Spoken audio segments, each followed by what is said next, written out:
Why can't you fly now? Why can't you go into empty space?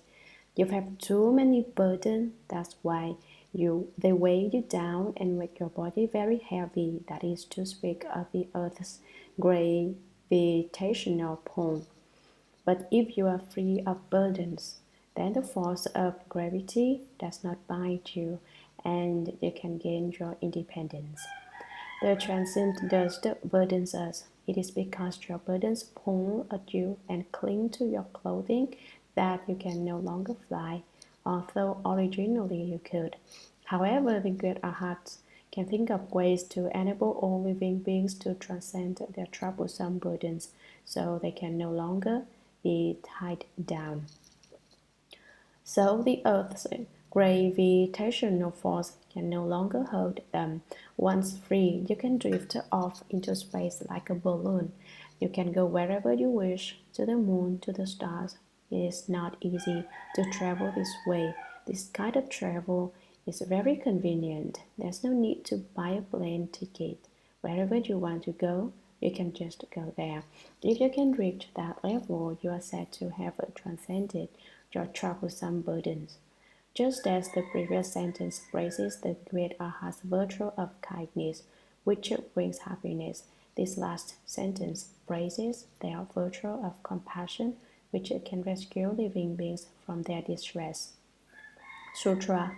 The names of the leaders were the greatly wise Shariputra, Mahamaugalyayana, Mahakausthila, Purna Mayachayaniputra, Saputi, Upanishad, and others.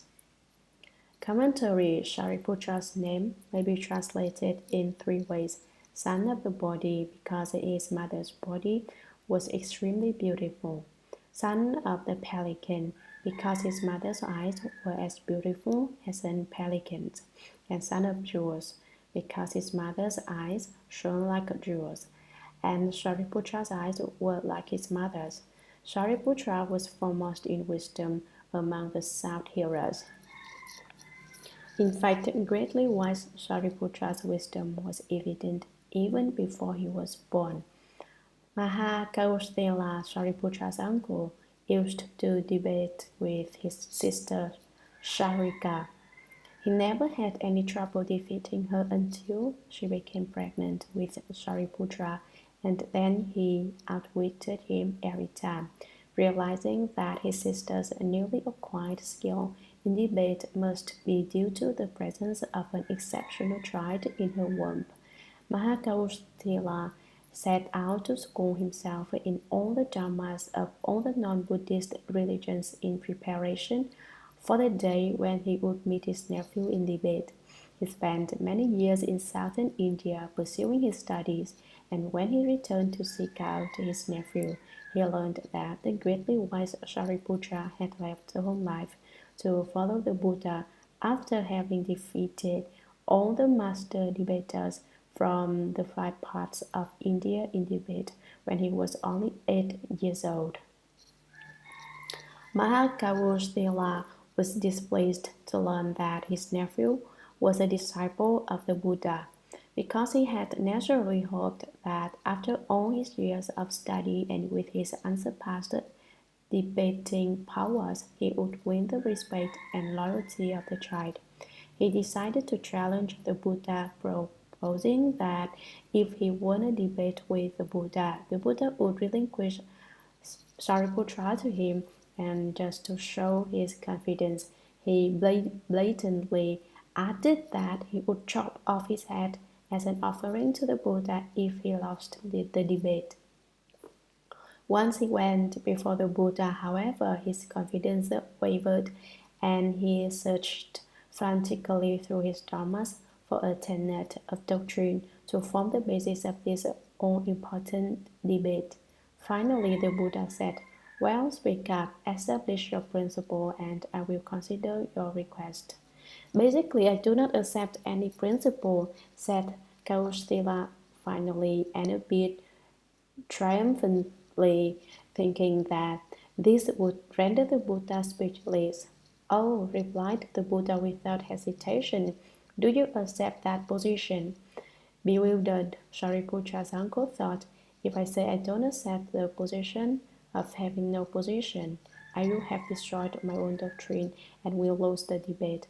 But if I say I do accept it, my acceptance will be in direct opposition to my basic tenet. Caught in the horns of this dilemma, Kaustila hesitated a fraction of a second and then, without a word, turned on his heels and ran as fast as he could out of the room, out of the Buddha's way place, out of the gardens, and down the road for several miles without stopping. Eventually, he regained some self-control, recalled that he was a man of his word, and realized that he must return to the Buddha and offer him his head. When he arrived and asked the Buddha for a knife, however, the Buddha explained that in the Buddha Dharma things are not done that way. Then the Buddha spoke Dharma for Mahakaustila and enabled him to open his Dharma eye. Once his Dharma eyes was opened, he could see clearly the fallacies in the dharmas of the non-Buddhist paths, and he had studied so rigorously, and he requested permission to leave the home life and follow the Buddha. Mahakaustila's name means big knees. Some say his ancestors' kneecaps were big, and some say that Kaustila's own kneecaps were big. In general, large kneecaps were a family trait. Mahakaustila was first among the Buddha's disciples in debate. Mahamaudgalayana's name means Kolita tree because his father and mother prayed to the spirit of that tree for a son. He was foremost among the disciples in spiritual penetrations. Purnamaichayayan Niputra. Another Sanskrit name means son of fullness and compassion. Purna, which means full, refers to his father's name, which meant fulfilled vows. Maichayani, which means compassionate woman, was his mother's name. Putra means son. What was his particular talent? Whereas Shariputra was foremost in wisdom and Mahamudgalyayana was foremost in spiritual penetrations, Purnamaichayaniputra was foremost in speaking Dharma. No one else could explain the sutras with such a subtlety and in such a deep and moving way.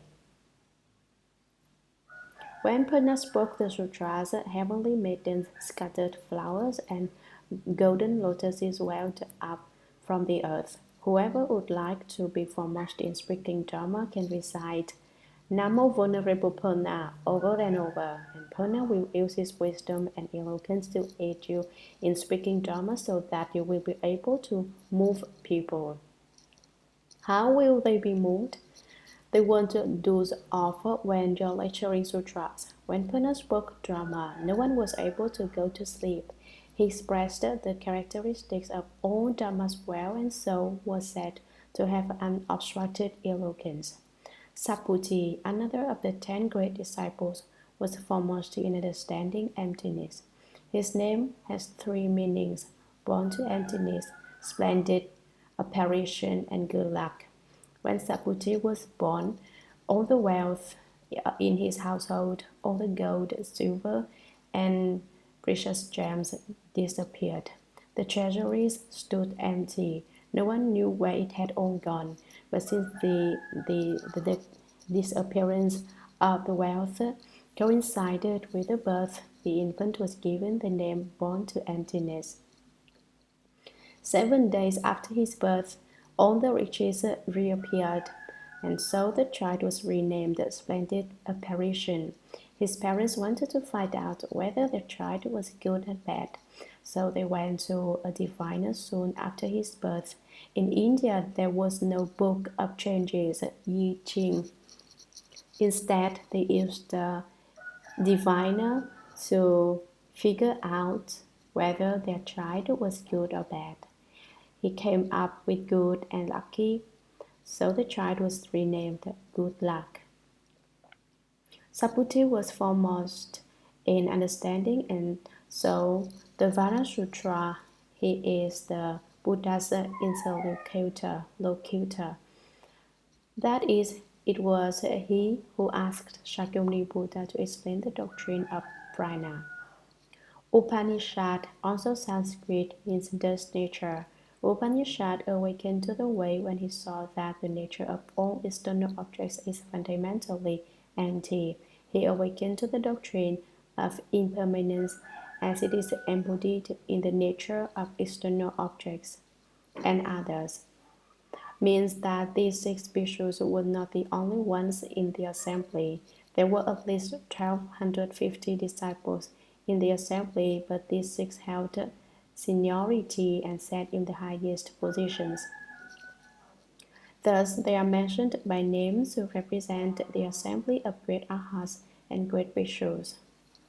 Sutra, moreover, the immediate practitioners who were beyond learning and those with initial resolve came to where the Buddha was to join the bhikshus Pravarana at the close of the summer retreat. Commentary: the numberless practitioners were the practical Buddhas who belonged to the vehicle of those enlightened by conditions. This vehicle and the self-hero vehicle of the great arhats mentioned above are often referred to together as the 2 vehicles. They had reached a level of being beyond learning. Upon attainment of the 4th fruit of arhatship, cultivators reach a position of being beyond learning. The term Pratika Buddha can be interpreted as meaning solitary enlightened ones, referring to those who were enlightened by themselves at the time when no Buddha was in the world, but it also has come to refer to those enlightened by conditions. During a time when a Buddha is in the world, those enlightened by conditions follow the Buddha in cultivating the 12 links of conditioned causation and thus awaken to the way. The 12 links of conditioned causation are 1. Ignorance, which conditions activities. Activity, which conditions consciousness. Consciousness, which conditions name and form. Name and form, which condition the 6 sense organs. The 6 sense organs, which condition contact. Contact, which conditions feeling. Feeling, which conditions love. Love, which conditions grasping. Grasping, which conditions existence. Existence, which conditions birth. Birth, which conditions old age and death. When ignorance is extinguished, activity is extinguished. When activity is extinguished, consciousness is extinguished. When consciousness is extinguished, name and form are extinguished. And when name and form are extinguished, contact is extinguished. When contact is extinguished, feeling is extinguished. When feeling is extinguished, love is extinguished. When love is extinguished, grasping is extinguished. When grasping is extinguished, existence is extinguished. When existence is extinguished, birth is extinguished. When birth is extinguished, old age and death are extinguished. Thus the 12 links of conditioned causation can be extinguished. Pratyeka Buddhas who live at the time when a Buddha is in the world are called those enlightened by conditions. Nevertheless, in the Shurangama assembly there were cultivators who are probably called solitary enlightened ones. How can that be? There were sages who had cultivated the way in the mountains before Shakyamuni Buddha had realized Buddhahood. When there was no Buddha in the world, in the springtime they watched the many flowers blossom. In the autumn they saw the yellow leaves fall. They observed the myriad things with being born and dying, and by themselves they awakened to the way. Then after Shakyamuni Buddha realized Buddhahood, they left their caves in the cracks deep in the mountains and desolate valleys, and came forth to help Shakyamuni Buddha propagate the Buddha Dharma. Limitless numbers of them became part of that influential assembly.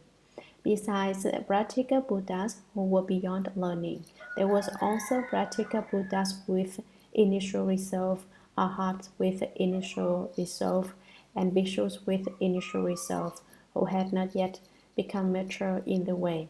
All came to where the Buddha was to join the bhikshus Pravarana at the close of the summer retreat. In Buddhism, there is a rule that those who have led the whole life must pass the summer in retreat. This rule came about because for a period of 90 days from the 15th of the 4th lunar month to the 15th of the 7th lunar month, the members of the Sangha lived in one place and did not go anywhere. They didn't go traveling or take a vacation. There were two reasons for this. First, the weather was very hot and made for especially uncomfortable traveling. That was particularly true in India.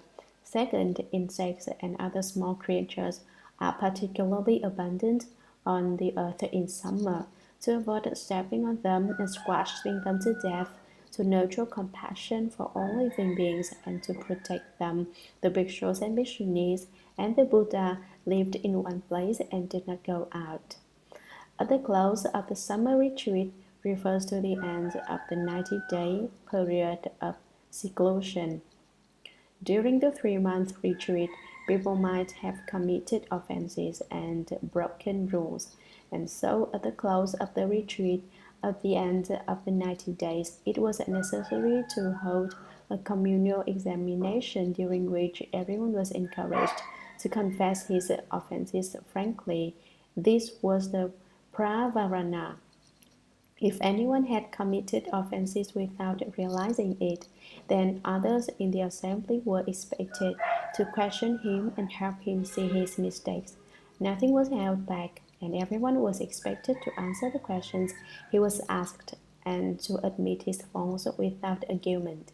This discussion was carried on in an open, orderly fashion without anyone giving rise to afflictions or becoming angry when his errors and faults were pointed out. In this way, they rid each other of their faults. This kind of communal examination was designed to cause people to change their errors and move toward the good. Everything that had happened before became a dead issue, and everything that happened from that day onward was like a new life. People were encouraged to do things that benefit body and mind and not to do things that do not benefit body and mind.